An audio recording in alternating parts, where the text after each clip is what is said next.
Aftab Tarar media से गुफ्तगू कर रहे हैं और अभी आपको ये बताएं कि सुप्रीम कोर्ट में इंतखाबात इल्तिवा केस की समाअत जजेस में हम आहंगी सुप्रीम कोर्ट के लिए बहुत अहम है। चीफ जस्टिस की जानिब से ये रिमार्क सामने आए हैं। अदालती कार्रवाई पब्लिक होती है लेकिन जजेस की मुशावरत नहीं।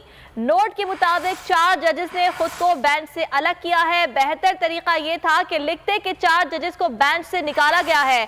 चीफ जस्टिस ने ये रिमार्क्स दिए हैं।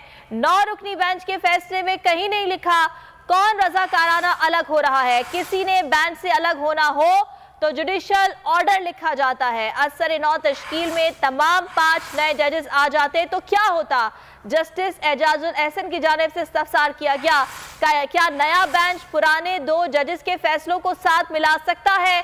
जस्टिस एजाजुल एहसन की जानिब से इस्तफसार किया गया है।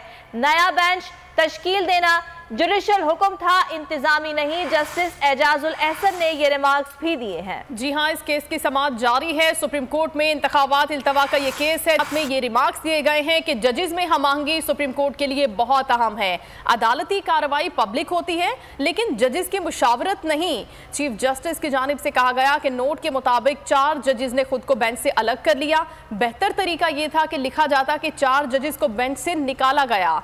9 रुकनी बेंच के फैसले में कहीं नहीं लिखा कि कौन रजाकाराना अलग हो रहा है। किसी ने बेंच से अलग होना हो तो जुडिशियल ऑर्डर लिखा जाता है। असर नौ तश्कील में तमाम 5 नए जजेस आ जाते तो फिर क्या होता।